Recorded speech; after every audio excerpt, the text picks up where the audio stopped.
ओम शांति।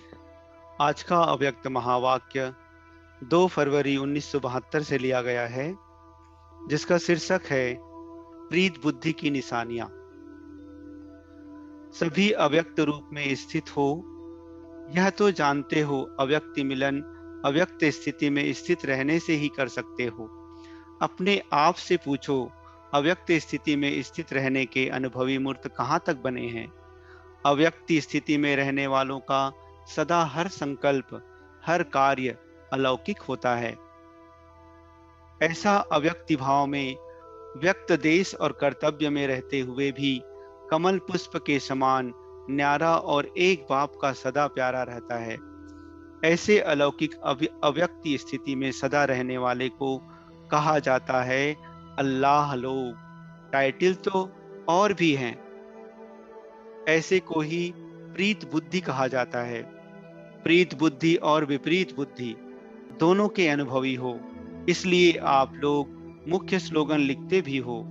विनाश काले प्रीत बुद्धि पांडव विजयंती और विनाश काले विपरीत बुद्धि विनश्यंती। इस स्लोगन को सारे दिन में अपने आप से लगाते हो कि कितना समय प्रीत बुद्धि अर्थात विजयी बनते हैं और कितना समय विपरीत होने से हार खा लेते हैं। जब माया से हार खाते हो तो क्या प्रीत बुद्धि हो? प्रीत बुद्धि अर्थात विजयी। तो जब दूसरों को सुनाते हो कि विनाश काले विपरीत बुद्धि मत बनो, प्रीत बुद्धि बनो, तो अपने को भी देखते हो कि इस समय हम प्रीत बुद्धि हैं व विपरीत बुद्धि हैं। प्रीत बुद्धि वाला कब श्रीमत के विपरीत एक संकल्प भी नहीं उठा सकता। अगर श्रीमत के विपरीत संकल्प व वचन व कर्म होता है तो क्या उसको प्रीत बुद्धि कहेंगे? प्रीत बुद्धि अर्थात बुद्धि की लगन व प्रीत एक प्रीतम के साथ सदा लगी हुई हो। जब एक के साथ सदा प्रीत है तो अन्य किसी भी व्यक्ति व वैभवों के साथ प्रीत जुट नहीं सकती, क्योंकि प्रीत बुद्धि अर्थात सदा बाप दादा को अपने सन्मुख अनुभव करेंगे। जब बाप सदा सन्मुख है तो ऐसे सन्मुख रहने वाले कब विमुख नहीं हो सकते। विमुख होते हैं अर्थात बाप सन्मुख नहीं है। प्रीत बुद्धि वाले सदैव बाप के सन्मुख रहने के कारण उनके मुख से, उनके दिल से सदैव यही बोल निकलते हैं, तुम ही से खाऊं, तुम ही से बैठूं, तुम ही से बोलूं, तुम ही से सुनूं, तुम ही से सर्व संबंध निभाऊं, तुम ही से सर्व प्राप्ति करूं। उनके नयन, उनका मुखड़ा ना बोलते हुए भी बोलते हैं। तो ऐसे विनाश काले प्रीत बुद्धि बने हो, अर्थात एक ही लगन में एक रस स्थिति वाले बने हो। जैसे साकार रूप में, साकार देश में, वरदान भूमि में जब सन्मुख आते हो तो जैसे सुना वैसे ही सदा प्रीत बुद्धि का अनुभव करते हो ना, अनुभव सुनाते हो ना। ऐसे ही बुद्धि योग द्वारा सदा बाप दादा के सन्मुख रहने का अभ्यास करो, तो क्या सदा प्रीत बुद्धि नहीं बन सकते? जिसके सन्मुख है ही सदा बाप दादा, तो जैसे सूर्य के सामने देखने से सूर्य की किरणें अवश्य आती हैं, इसी प्रकार अगर ज्ञान सूर्य बाप के सदा सन्मुख रहो तो ज्ञान सूर्य के सर्व गुणों की किरणें अपने में अनुभव नहीं होंगी। ज्ञान सूर्य की किरणें ना चाहते भी अपने में धारण होते हुए अनुभव करेंगे, लेकिन तब जब बाप के सदा सन्मुख होंगे। जो सदा बाप को सन्मुख अनुभव करते हैं, उन्हों की सूरत पर क्या दिखाई देगा, जिससे आप स्वयं ही समझ जाएंगे कि यह सदैव बाप के सन्मुख रहता है। जो साकार में भी सन्मुख रहते हैं, उन्हों की सूरत पर क्या रहता है? साकार में सन्मुख रहने का तो सहज अनुभव कर सकते हो। बहुत पुराना शब्द है, रिवाइज कोर्स चल रहा है ना, तो पुराना शब्द भी रिवाइज हो रहा है। यह भी बुद्धि की ड्रिल है। बुद्धि में मनन करने की शक्ति आ जाएगी। अच्छा, एक तो उनकी सूरत पर अंतर्मुखता की व अंतर्मुखी की झलक रहती है, और दूसरा अपने संगम युग की और भविष्य की सर्वसमान की फलक रहती है। समझा? एक झलक दिखाई देती है, दूसरा फलक दिखाई देती है। तो ऐसे सदैव न सिर्फ फलक दिखाई दे, लेकिन झलक भी दिखाई दे, हर्षित मुख के साथ अंतर्मुखी भी दिखाई दे। ऐसे को कहा जाता है सदा बाप के सन्मुख रहने वाले प्रीत बुद्धि। अगर सदा यह स्मृति रहे कि इस तन का किसी भी समय विनाश हो सकता है, तो यह विनाश काल स्मृति में रहने से प्रीत बुद्धि स्वतः हो ही जाएंगे। जब विनाश का काल आता है, तो अज्ञानी भी बाप को याद करने का प्रयत्न जरूर करते हैं, लेकिन परिचय के बिना प्रीत झूठ नहीं पाती।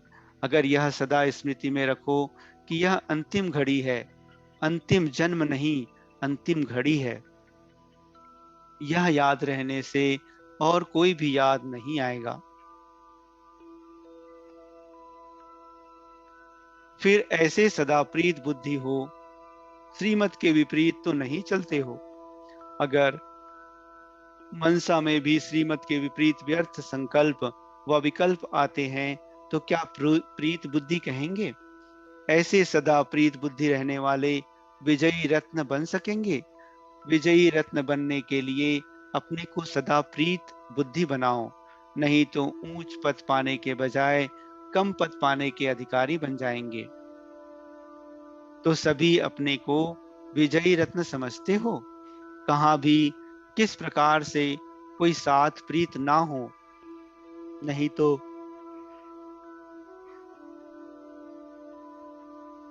विपरीत बुद्धि की लिस्ट में आ जाएंगे। जैसे लोगों को प्रदर्शनी में संगम के चित्र पर खड़ा करके पूछते हो कि अभी आप कहाँ हो और कौन हो। संगम पर खड़ा करके क्यों पूछते हो? क्योंकि संगम है ऊंच ते ऊंच स्थान व युग। इसी प्रकार अपने आप को ऊंची स्टेज पर खड़ा करो और फिर अपने आप से पूछो कि मैं सदा प्रीत बुद्धि हूँ व नहीं हूँ। व कभी प्रीत बुद्धि की लिस्ट में आते हो, कभी निकल जाते हो। अगर अब तक भी सदा प्रीत बुद्धि नहीं बने, अर्थात कहाँ न कहाँ सूक्ष्म रूप में व स्थिर रूप में किससे भी कहाँ भी प्रीत लगी हुई है, तो वर्तमान समय जबकि पढ़ाई का कोर्स समाप्त हो और रिवाइज कोर्स चल रहा है, तो इससे समझना चाहिए परीक्षा का समय कितना समीप है। जैसे आजकल कौरव गवर्नमेंट भी बीच बीच में पेपर लेकर उन्हों की मार्क्स फाइनल पेपर में जमा करती है।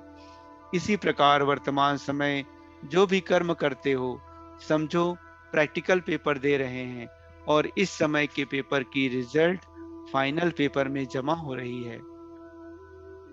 अभी थोड़े समय में यह भी अनुभव करेंगे, कोई भी विकर्म करने वाले को सूक्ष्म रूप में सजाओं का अनुभव होगा।